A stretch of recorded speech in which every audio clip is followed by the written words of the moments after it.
Bom,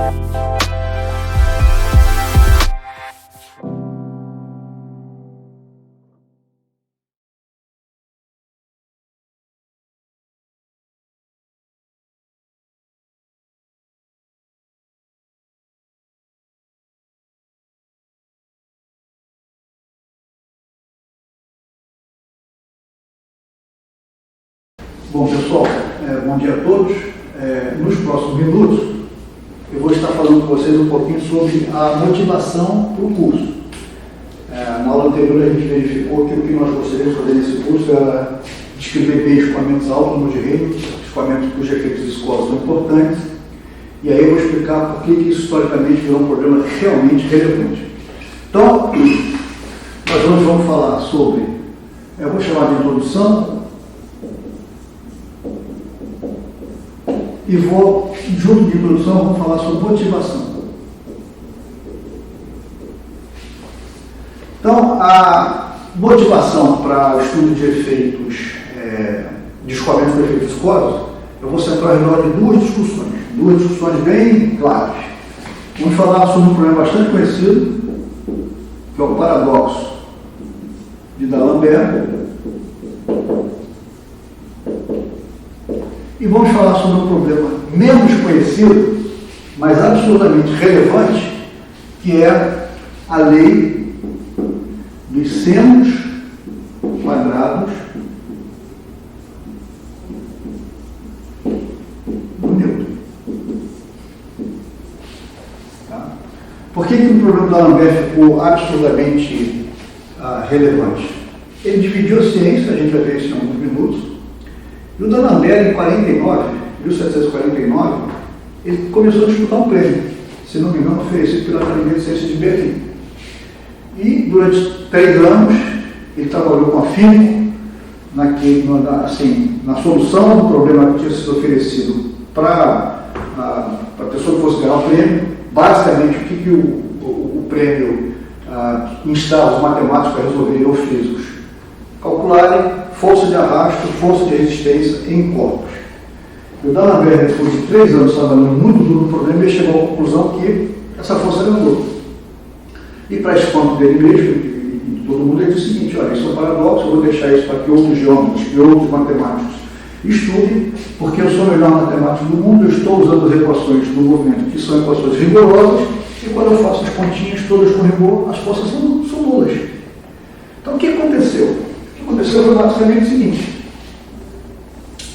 ele estava bem interessado em estudar o escoamento modular do cilindro, 2 dimensões, ou uma esfera. E aí, o que ele fez? Quando ele usou as equações que estavam de posse dele naquela época, as equações correntes, as equações conhecidas, ele obteve para o problema um conjunto de linhas de correntes, vou tentar aqui reproduzir, simétricas. O que são linhas de correntes? A gente tem que lembrar lá de mecânica do Zoom. Linha de corrente é um lugar geométrico, onde o vetor tangente local coincide com o vetor velocidade local. Então, como essas linhas eram simétricas, o que acontece? Se ele pegasse esses pontos de pressão, a pressão desses pontos eram idênticas. De tal modo que, se ele fizesse a integração ao longo do eixo X ou ao longo do eixo Y, as pressões se anulavam e a força resultante de arrasto e a força resultante de sustentação, ambas eram identicamente nulas. Então, ele se disse perante um paradoxo. Eu de novo, faço os melhores contas que existem, e quando eu consigo chegar nessas contas, as forças resultantes são nulas. Onde que está a falha do procedimento dele? Ele utilizou equações que não continham na sua formulação dos efeitos viscosos. Na vida real, o que acontece de diferente? Na vida real, quando o fluido escoa ao redor do cilindro,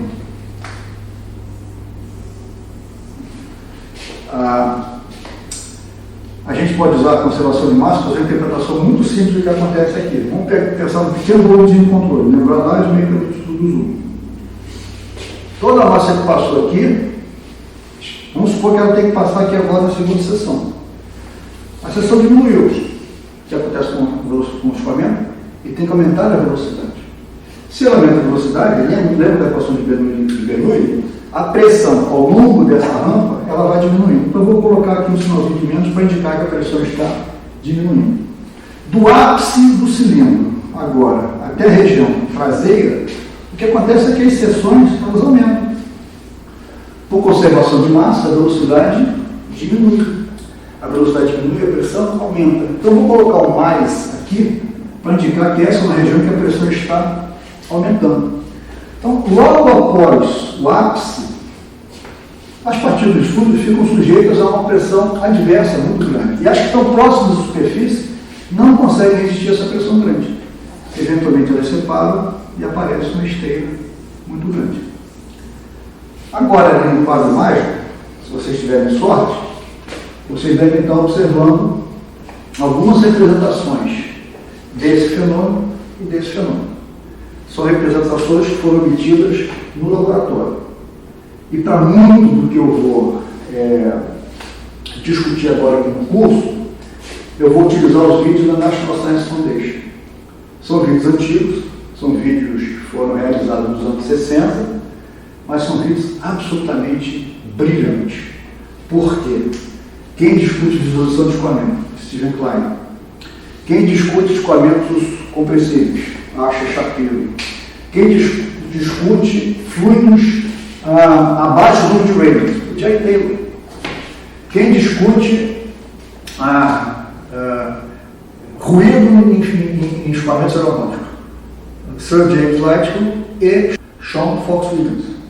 Então, assim, esses vídeos eles foram feitos por pesquisadores predominantes. E em ciência, eu devo te confessar que eu sou muito preconceituoso. Quando eu vou estudar, frequentemente eu prefiro os melhores textos. E quando eu vou estudar, portanto, eu prefiro consultar o material que foram feitos ou emitidos pelos maiores cientistas. Essa sempre foi minha preocupação, desde que eu era aluno. Essa é uma preocupação que eu tenho atual. Sempre que eu vou me referir a alguma coisa ou a algum pesquisador, certamente uma coisa que eu tento fazer é entender qual é o passado desse pesquisador, o que ele fez com o conhecimento dele, onde ele foi educado, o que ele tem de realmente de alto nível. Porque educação é um negócio sério. Vocês precisam ser educados com o que há de melhor. Porque o entendimento de um conceito equivocado pode ter na vida profissional de vocês um efeito muito deletério, muito grave. E ele pode eventualmente permanecer a vida inteira. Então, em educação, é importantíssimo que vocês se refiram sempre aos melhores textos, sempre às melhores explicações pelos melhores profissionais da área. Então, assim, tendo dito isso, o D'Alembert chegou à conclusão que isso aqui era zero. E o Newton, bom, só para abrir eu ia conversar sobre isso agora, mas vou abrir um parênteses porque isso é relevante. O Prandtl, quando deduziu as equações dele de camada limite, ele foi bastante inspirado por problemas semelhantes do D'Alembert. Por quê? Porque o Prandtl tinha um difusor. Então, o problema é esse problema é exatamente aquele, mas eles são gêmeos, eles são irmãos, eles são muito parecidos. Quando o escoamento saiu do difusor, havia um aumento de área muito abrupto. E com o aumento de área, de novo, assim, o fluido era retardado e a pressão aumentava abruptamente. E aí, o rendimento do difusor era diminuído dramaticamente porque acontecia, da mesma forma que a separação de fluido ali aparecia esteiras, dentro do difusor aparecia separação e uma esteira turbulenta muito abrupta. E o Prandtl, curioso por isso, ele acabou desenvolvendo os conceitos de camada limite. Isso a gente vai ver com bastante calma na próxima aula, vamos ver um pouquinho também hoje. Mas, o que gostaria agora de falar? Já falei sobre o paradoxo de D'Alembert, queria agora falar sobre a lei dos selos quadrados de Newton. O que o Newton queria estudar? Ele queria estudar o seguinte problema. O que acontece quando uma placa inclinada é exposta ao escoamento conhecido? Então, nós conhecemos a velocidade do fluido que atinge a placa, nós sabemos quais são as suas propriedades, a viscosidade aqui na análise vai ser relevante, vai estar aí. E da placa nós conhecemos a propriedade dela. Nós conhecemos lá a área e conhecemos o ângulo alfa. Então Newton tinha que resolver esse problema. O que ele fez? Singelamente. Ele pensou o seguinte: Olha, vamos supor que o fluido é formado por algumas pequenas partículas. E que essas partículas, ao impactarem na superfície, elas transmitem velocidade de movimento integralmente na direção normal. E na direção tangencial elas simplesmente escorram, elas escorregam. Então, assim, se a velocidade for essa daqui, ó, chamamos de U, a velocidade normal é o seno alfa. A velocidade tangencial é o cosseno alfa, mas não nos importa muito. O que importa é que, de acordo com Newton, a força resultante ia ser a taxa de variação da quantidade de movimento. Ia ser M ponto vezes o V incidindo sobre a placa. Mas ele fez a suposição que quem importava aqui realmente era o V normal, que é o seno alfa. Mas qual era a massa de fluido agora, a vazão de fluido que, olha a massa por unidade de tempo, qual é a vazão de fluido que impactava na placa? Essa conta é fácil de fazer também. Como é que a gente faz essa conta? A gente tem a massa específica, a gente tem a área projetada e a gente tem a velocidade, que no nosso caso aqui eu resolvi chamar de U. Isso tudo aqui multiplicado por o seno alfa. Então o Newton chegou à seguinte expressão, brilhante. Rho vezes A, O quadrado, seno quadrado alfa. Isso aqui, para séculos 17 e 18, era um resultado brilhante. Mas tinha um probleminha. O que acontece quando o alfa é zero? Voltamos para a aberta. O problema é zero. Então a expressão do Newton, a gente vai, nas próximas aulas, verificar que arrasto esse processo de várias formas, mas tem duas formas que são extremamente relevantes. É o arrasto de superfície, provocado por efeito viscoso, e o arrasto provocado pelo campo de pressões, então arrasto de pressão. Como essa placa ela é ortogonal ao escoamento, basicamente as forças predominantes são as forças resultantes do campo de pressão, dos efeitos inerciais. Portanto, essa fórmula se aplica muito bem. Se a placa estiver alinhada, os esforços que são relevantes são os esforços viscosos. E aí essa equação deixa de aplicar. O que é curioso o suficiente? Curioso é que o D'Alembert está envolvido com tudo isso aqui, e no ano de... Isso aqui chegou a essa discussão toda que a gente fez aqui sobre os cilindros, sobre as esferas, isso aqui é de 49 a 52. O D'Alembert, em 1777, ele foi contratado para estudar o seguinte problema. Dado um canal, dado um rio, quais eram as forças que atuavam sobre uma embarcação, sobre os efeitos da corrente. E ele chegou a expressões que funcionavam muito bem, ângulos superiores a 75 graus, 90 graus. O D'Alembert chegou a expressões que eram muito fiéis e que eram baseadas nesse princípio. Mas por que isso aqui era super relevante naquela época, no século XVI e XVII? Porque naquela época, como era feito o transporte? Por aviões? Não ia acontecer. Trens? Não ia acontecer. Caminhões? Não ia acontecer. Parelhas de bolo? Não ia acontecer. A quantidade era limitada. Quase todo o transporte era feito por rios, canais, lagos, por via marítima. Então, basicamente, o transporte todo de peças pesadas era feito por água. Então, esses resultados de manobrabilidade de navios ou de corpos sujeitos a escoamento cruzado ou sujeitos a escoamento de corrente cruzada eram muito importantes. Inclusive porque naquela época eles usavam força animal, para tentar controlar, manobrar a embarcação. E se os esforços fossem muito grandes, é claro que os animais iriam sofrer nessa época. Então, o D'Alembert, de alguma forma, namorou com aquilo ali, mas nenhum dos dois autores, nem D'Alembert, nem Newton, conseguiram resolver o problema. Mas, eles poderiam ter resolvido. Como é que nós vamos fazer para resolver esse problema? Utilizando as técnicas que eles tinham à sua época. Vamos considerar agora o seguinte exemplo. A técnica é antiga, a técnica é de conhecimento do D'Alembert e de Newton, Mas os princípios que eu vou colocar aqui são os princípios que o plano introduziu e que na próxima aula a gente vai mostrar como é que isso funciona para uma abordagem diferencial. Agora eu vou fazer uma coisa muito mais simples para a gente tentar chegar a um resultado relevante usando a abordagem integral. Lembram lá do capítulozinho 4 do Foco de Ponto Nono? Então vamos ver a utilidade que aqueles conhecimentos podem ter para resolver um problema agora que para esses dois grandes matemáticos eram problemas bastante complexos. Então o que a gente quer fazer? Nosso problema posto é o seguinte: nós temos uma placa, sobre essa placa incide uma velocidade. A placa ela tem uma dimensão para dentro do quadro conhecida, ela tem um comprimento conhecido e o fluido possui propriedades conhecidas.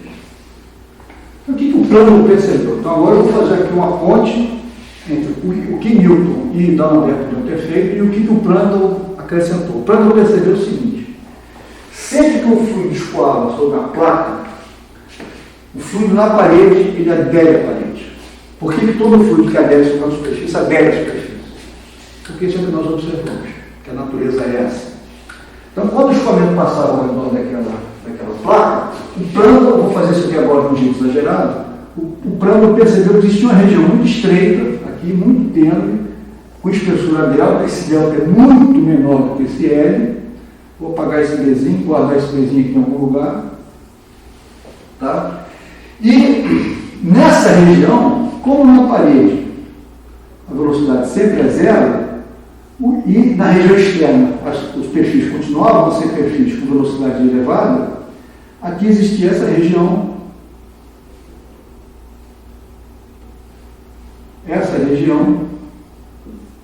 em que os perfis decaíram abruptamente do valor elevado para o valor nulo.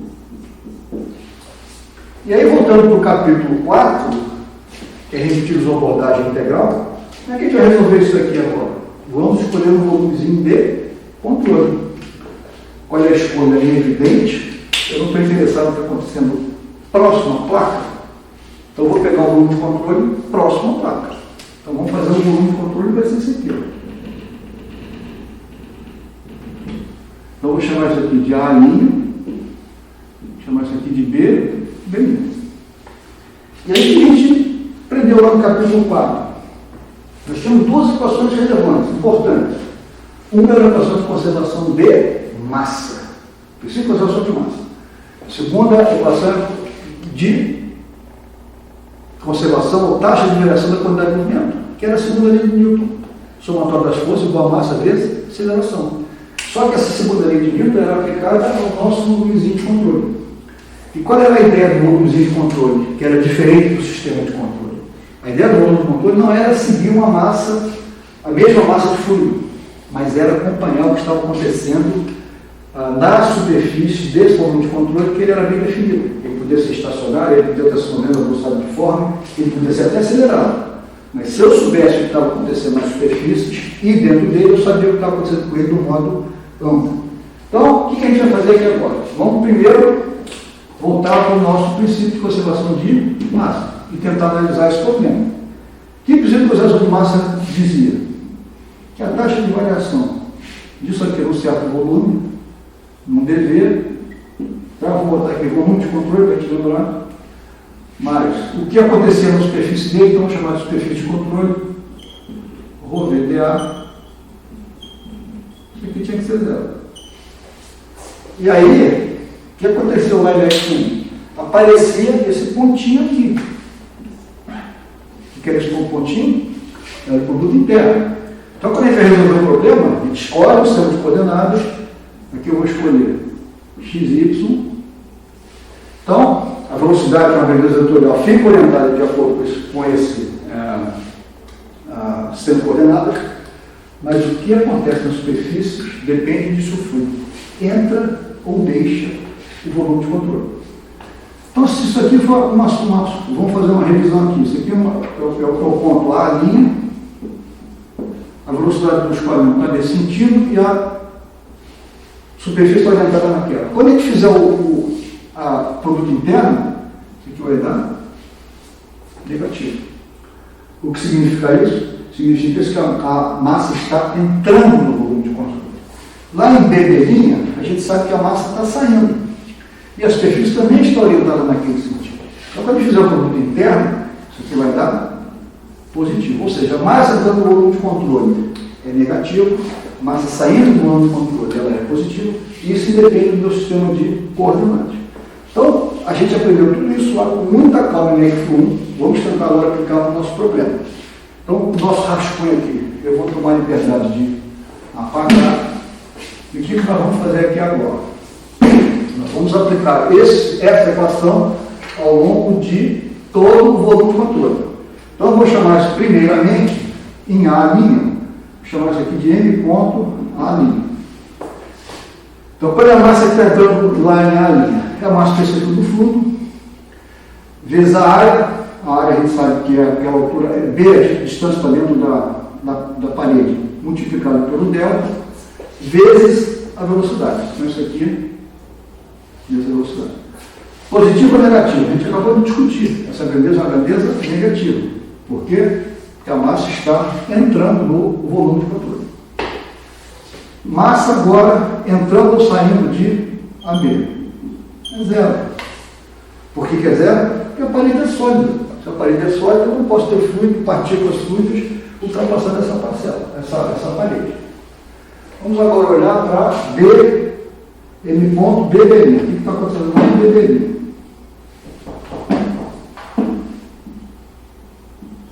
Em B', a velocidade não é mais uniforme. A velocidade entrando aqui, eu estou na ponta, no modo de ataque da placa, essa velocidade aqui é toda uniforme.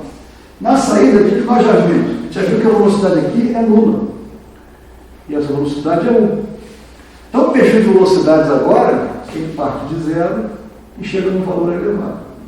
Então, esse U eu vou chamar de um U de Y. Então, como é que a gente vai fazer essa continha do que está saindo lá em B'? Então, isso aqui vai ser ρ vezes B, integral de 0 a delta, de U dy. Esse U é aquele U dy. Esse valor é positivo ou negativo? Esse valor ele é positivo. Então, se nós somarmos tudo isso, o que sai em A', B', essa soma toda tem que dar zero. Quando eu fiz essas contas todas, a gente não considerou esse termo aqui. Por que eu estou jogando esse termo fora? Porque em toda a nossa análise, as velocidades, etc., eram todas constantes. Portanto, o regime é um regime permanente. Então, voltando para casa, o somatório. Vou escrever assim agora. Essa integral, eu vou escrever assim. O somatório dos M pontos tem que dar zero. Então, eu vou abrir agora um parênteses para cá. Então, isso aqui vai ficar da seguinte forma. O M ponto de A' mais o M ponto de AB mais o M ponto de B', mais o M ponto de A', B', isso tudo tem que dar zero. Mas eu sei que é o M ponto de A', B', aqui lá, é menos ρ, B vezes delta, U. Eu sei que é o M ponto de AB, é zero.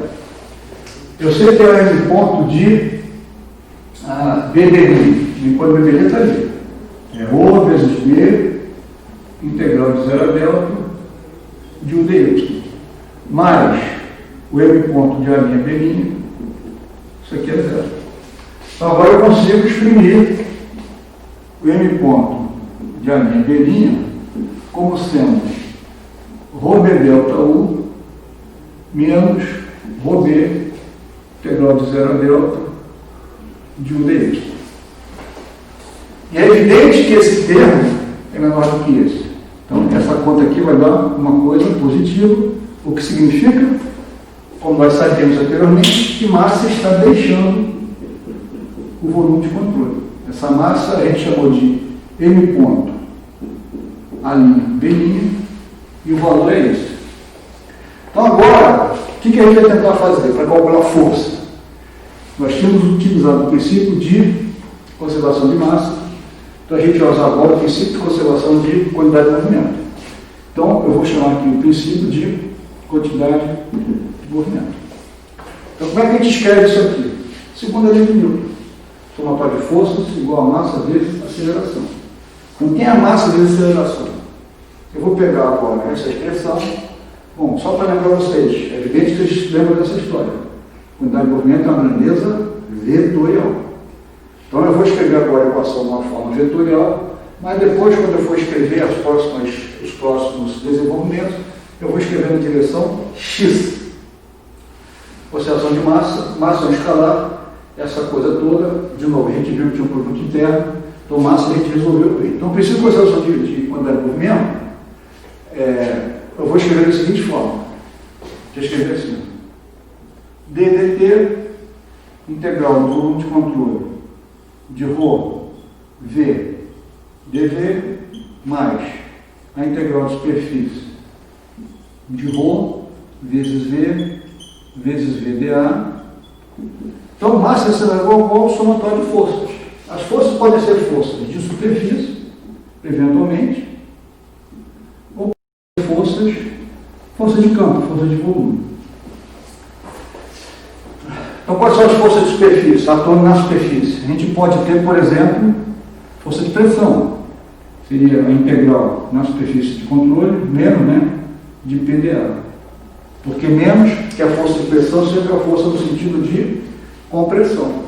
Poderíamos ter aqui também junto força de resistência ao avanço, que a gente pode chamar de, eventualmente, de R. Então, no nosso caso, vamos aplicar essa formulação para aquela geometria. Então, o que a gente vai fazer agora? Então, da mesma forma que nós fizemos essas continhas,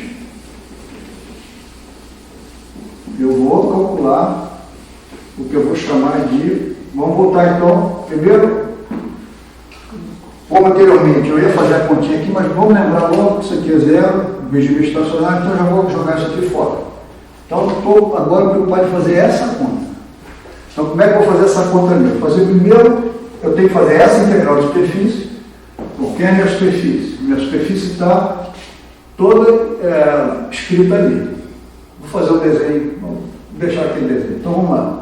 Então, vamos fazer agora essa integral de superfície na entrada aqui. Então, vou chamar assim, m.v, chamar de A'. Então, vai ser a massa que entrou ali, que a gente já viu que era negativo.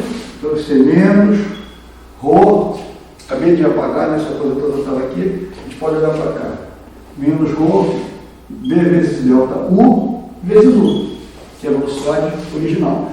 A velocidade é positiva, estou orientado naquele sentido, esse valor aqui também é negativo, então isso aqui vai dar negativo. Qual é a taxa de variação da velocidade de movimento? Na direção AB. Na direção AB, isso aqui é zero. A massa era zero, a velocidade é zero, todo mundo é zero, isso aqui é zero. Se eu pegar a taxa de variação da velocidade de movimento agora, vou pegar lá na seção BB'. Então o que vai ser isso aqui? A gente já sabe que vai ser vai ser ρ vezes B, integral de 0 a delta, de 1 di, de 1 de y ao quadrado, dy.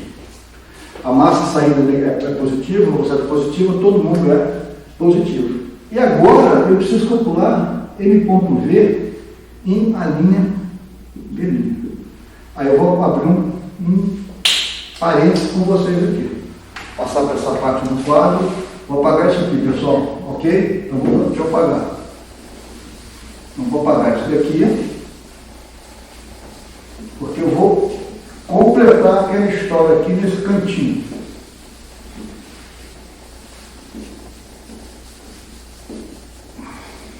Tá? Então, o que a gente vai fazer? Vou botar o nosso volume de controle, passar limpo aqui para ficar melhor arrumado.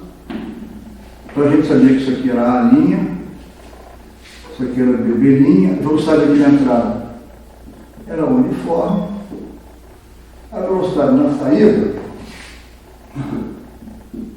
ela variava com a altura transversal. E aqui não tinha velocidade. Então, o que acontece nessa superfície aqui, a linha? Nós sabemos que a massa que sai daqui, a gente já tem ela ali, M ponto, a linha B'. E aí, para calcular a quantidade de movimento na direção x, eu preciso da velocidade na direção x. E aí, o que o Prandtl esclareceu para a gente? Ele esclareceu o seguinte: essa região aqui em que há variação de velocidade, nós chamamos de camada limite. Então, como essa linha azulzinha toda tracejada está fora da camada limite, qual é a velocidade dela? Qualquer partícula aqui, U. Então, a taxa de variação da quantidade de movimento que sai ali para fora vai ser a massa multiplicado por U. A massa é positiva, saindo do volume de controle, U é positivo, então isso quer ficar M ponto de a linha B' vezes U.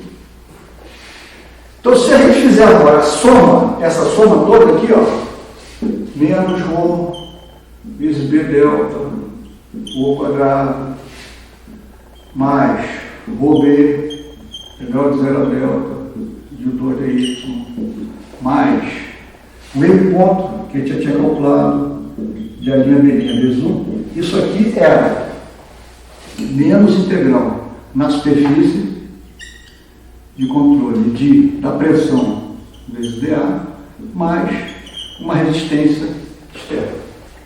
Estamos fazendo essa conta toda na direção x. Então, eu tenho que pegar agora a pressão. Quando eu estiver fazendo essa integral aqui na direção x, eu vou pegar a pressão, de novo, rascunho. Vou pegar a pressão nessa parede e a pressão naquela parede. Como as áreas são idênticas e as pressões atmosféricas agora estão atuando em sentido contrário, isso aqui desaparece. E a força resultante vai ser a força na direção x. Então,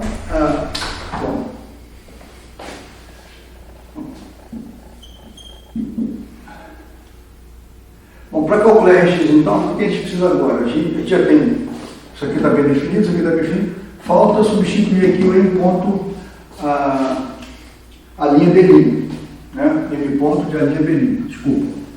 Então, o M ponto, como é que vai ficar isso aqui? Isso aqui vai ficar, vamos repetir, menos ρB delta, o 2 mais ρB, integral de 0 a delta, de U2 dy, mais, quem era o M ponto de a linha B'? Bom, confira aí, acho que era ρ, B delta U menos ρB integral de 0 a delta de U dy, tudo isso multiplicado por U. Certo? Então, menos com mais. E aí, como é que vai ficar isso daqui? Que é o Rx. O Rx vai ser igual isso daqui, ó, vou botar assim, menos ρB integral de 0 a delta de, vou botar aqui, Uzinho, Uzão menos Uzinho, dy. Salvo algum engano, eu acho que a conta é mais ou menos essa. Então, a conta sendo essa, o que acontece? Isso aqui é negativo. Significa que o escoamento está empurrando a placa para lá e ele está recebendo o esforço da placa no sentido contrário. Então, isso aqui, com esse valor, a gente já consegue calcular a força sobre a superfície da placa, a menos de um detalhe crucial. Quem é o Uzinho? Esse U, rigorosamente falando, para a gente calcular, a gente precisa da solução da equação do movimento. Nós não temos. Então, vocês todos engenheiros, estão tentando calcular isso aqui agora. Arrasta no casco do navio, arrasta na aviação, arrasta na coisa qualquer. Querem fazer a solução super simples. Eu não quero utilizar as equações de movimento. O que a gente faz?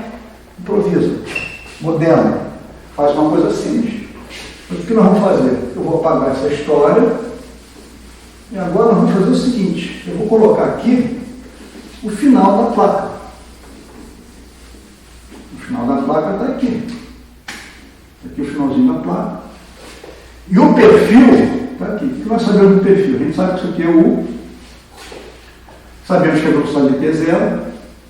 E sabemos que isso aqui é delta. Então falta essa forma. Por que eu pus essa forma? Eu podia simplesmente supor que essa solução fosse uma reta, ponto final. Y igual a zero, U igual a zero, Y delta ou igualzão, está resolvido. Mas isso aqui não parece muito bem com o que é observado. Talvez fosse melhor uma curva de um grau superior, talvez fosse melhor um polinômio, talvez fosse melhor eu escrever agora o U de Y como A, Y2, mais BY, mais C. Quantas condições agora eu preciso para achar A, B e C? São 3 incógnitas, 3 coisas desconhecidas, eu preciso de 3 informações. Quais são as informações? Já acabamos de ver 2. Quando Y é zero, U é zero. Quando Y for delta, U é Uzinho ou Uzão. Qual é a terceira informação? Terceira informação, o Prandtl nos fornece. O que o Prandtl disse para a gente? Voltando para as coisas que a gente discutiu nos últimos minutos. Fora da camada limite, a velocidade ela é uniforme igual a U. Portanto, no ponto Y igual a delta, eu vejo Y. Então agora com essas 3 condições, eu consigo resolver, obter quem são A, B e C. Vocês conseguem fazer isso? E a gente consegue colocar aqui. Resolvido o problema? Not quite. Ainda está faltando a última peça do quebra-cabeça. Qual é a última peça? Nós não sabemos nada. Aplicamos já a solução de primeiro movimento, no novo controle, chegamos à expressão, conseguimos construir o perfil de velocidade, mas falta uma grandeza. Para eu fechar toda a história, quem é? O maligno delta. Quem é o delta? Então, na próxima aula, nós conseguiremos responder isso com um certo arcabouço teórico. Nós vamos pegar as equações de movimento na forma diferencial, vamos fazer uma análise de escalas e a gente vai chegar com certo rigor no valor de delta. Para chegar no valor de delta, inclusive, o que nós vamos fazer? Nós vamos definir o conceito de camada limite de um jeito muito mais rigoroso e a partir dessa definição eu vou conseguir chegar em delta. Mas eu preciso do delta agora, eu tenho que resolver uma solução, problema de engenharia, o que eu faço? Bom, se eu não tenho o que fazer, então eu tenho que fazer. O que a gente vai fazer? A gente vai para o laboratório, faz um banco de experimentos, começa a medir, e eu vou antecipar para vocês, para a gente confirmar nas próximas aulas, que esse delta, aquele delta, no final da o delta é um delta de x, vou colocar assim de um jeito mais simples, ele é diretamente proporcional à viscosidade e ao comprimento e inversamente à velocidade. Isso a gente obtém de fato experimental e na próxima aula a gente vai fazer a dedução teórica disso. E tem uma constante aqui, que é 4,96, que nós vamos aproximar por 5. No final da placa, o x é L. Então, agora a gente tem, se a camada limite for laminar, isso aqui é para escoamento laminar, por favor. O escoamento turbulento é outra história, bem mais envolvente. Isso aqui não é para escoamento turbulento, isso aqui é para escoamento laminar.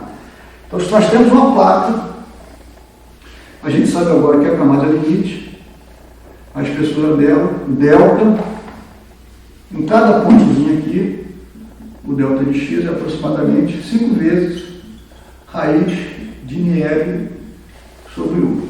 Agora eu vou fazer uma continha. Suponha que a nossa placa tem um comprimento de 1 metro. Suponha que a velocidade seja de 10 metros por segundo.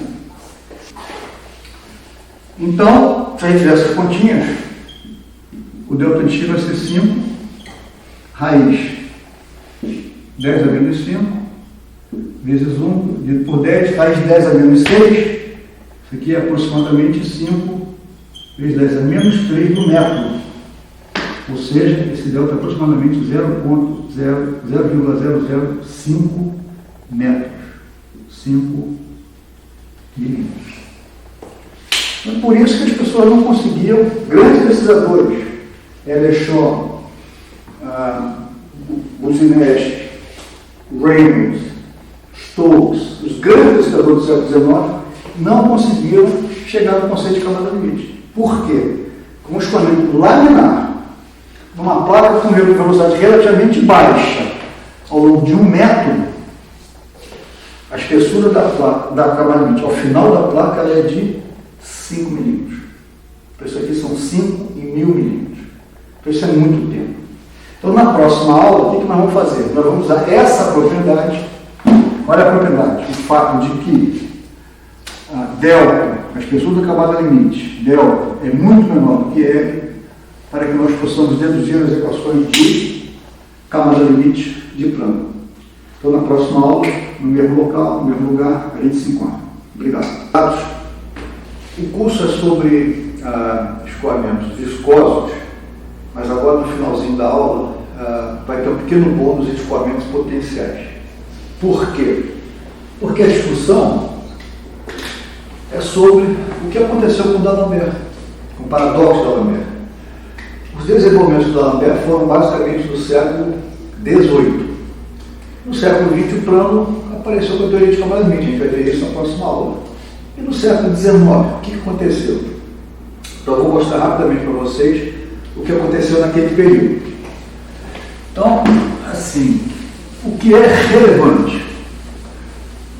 Relevante é que Lord Rayleigh, junto com os pesquisadores, junto com o Kirchhoff, principalmente, teve contribuições importantes. E o Rayleigh, ele ficou particularmente interessado no problema do D'Alembert. E ele percebeu uma coisa bastante interessante. O que nós havíamos discutido aqui com relação ao D'Alembert? Nós discutimos a seguinte situação: um cilindro exposto a um escoamento uniforme apresentava linhas de correntes simétricas, e essas linhas de correntes, como tinha simetria com relação aos dois eixos, tanto arrasto quanto a sustentação eram nulos. Mas aí o Rayleigh pensou da seguinte forma: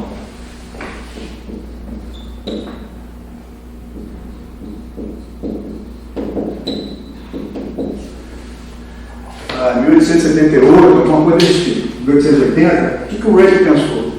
Ele pensou o seguinte: supõe agora que o nosso cilindro seja exposto a um escoamento que roda ao redor dele, que circula ao redor dele. Então, o escoamento agora é assim. Então, o que acontece? Simplesmente, se eu pegar esse escoamento e somar com esse, vou fazer um desenho aqui agora totalmente pictórico. A gente viu que isso aqui são linhas de correntes, a gente tem uma velocidade para lá, que eu vou chamar de U, então essa velocidade que eu vou chamar de U, e no círculo inferior, o que nós vamos fazer? Vamos também colocar a velocidade de U, uma certa distância, uma distância equivalente àquela. Como o escoamento está rodando, quando esse U se somar a esse U, vai aparecer aqui 2U. E quando o U aqui, naquele sentido, se somar com o U no sentido ao contrário, vai aparecer aqui 0. O que nós tínhamos aprendido lá de Bernoulli? Quando o escoamento acelera numa mesma linha de corrente, quando a velocidade aumenta, o que acontece com a pressão? Diminui. Quando o escoamento é retardado, o que acontece com a pressão? Ela aumenta. Então, se existe a aceleração do escoamento aqui em cima, o que é fácil de se observar aqui, a pressão deve aumentar em cima. E a pressão na parte inferior, ela deve diminuir. Logo, vai aparecer uma força nesse sentido. Na realidade, quando a gente soma esses dois sistemas, a aparece um sistema diferente, vocês podem ver isso com calma, que as linhas de corrente aparecem dessa forma. Então os dois pontos de estagnação aqui, esse aqui, os dois pontos de estagnação, eles correm para essa região do escoamento, dependendo de como é que a gente está rodando, eles podem até ter geometrias diferentes, e aí a assimetria na direção Y permanece com relação na direção X, com relação ao eixo Y permanece, portanto não há força de arrasto, mas a simetria com relação ao eixo X, ela é quebrada, portanto aparece uma força de sustentação. Então, isso é frequentemente chamado na indústria, tecnologia, de efeito Magnus. Todo oficial de artilharia, mesmo no século XIX, já sabia disso. Napoleão era oficial de artilharia. Quem sabia disso? Os jogadores de beisebol e de cricket também sabem isso. Então, esse é um efeito muito interessante. O efeito Magnus ele é interessante. Ele pode ser utilizado, inclusive, para se promover deslocamento num certo sentido. E aí, o que foi super importante que o Kirchhoff e o Rayleigh descobriram? Que circulação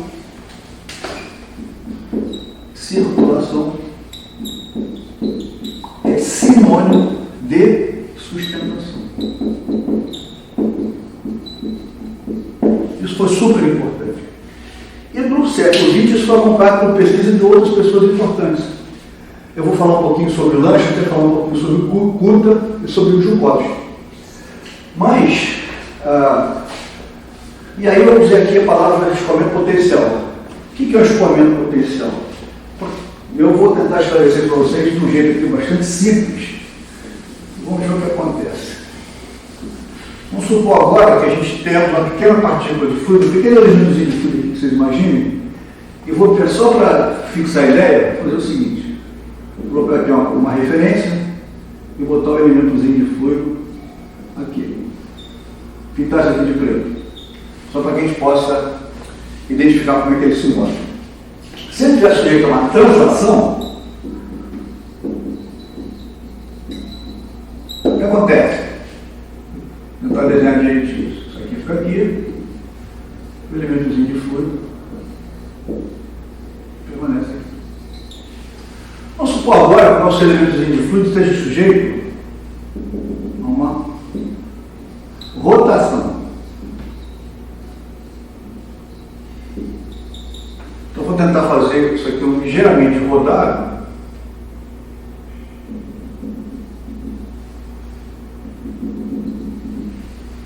Tá? E aí esse elemento de fluido está ali um pouco deslocado. Então eu fiz rodar nesse sentido. E ele rodou. Mas pode alternativamente acontecer o seguinte: então isso aqui é rotação. O que pode acontecer? Pode acontecer o seguinte: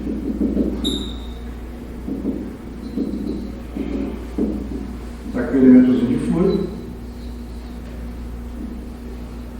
ele pode sofrer uma deformação. O que é a deformação? Os eixos vão continuar do mesmo jeito, mas os elementos de fluido eles serão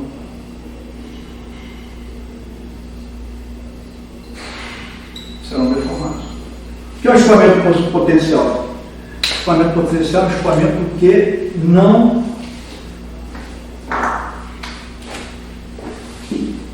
sofre rotação. No escoamento potencial, a coisa que é permitida são translação e deformação. Qual o tipo mais simples de escoamento potencial? O escoamento com rotação mais simples, que envolva rotação. O escoamento paralelo oscilante. O escoamento paralelo oscilante, ele envolve translação, rotação e deformação. Tá? Bom, então, tendo dito isso, o que as pessoas começaram a perceber? Eles começaram a perceber que se eu quiser agora gerar circulação, o que a gente precisa? Se eu quiser gerar, de novo, sustentação, eu preciso de circulação. Bem, então o Helmholtz, que foi um físico importante americano, o Helmholtz, que foi um físico importante alemão, ele mostrou que se um fluido tiver em repouso, para gerar vorticidade do fluido, é preciso que essa vorticidade seja gerada por atrito com superfície ou por bordas muito afiadas, sharp edges.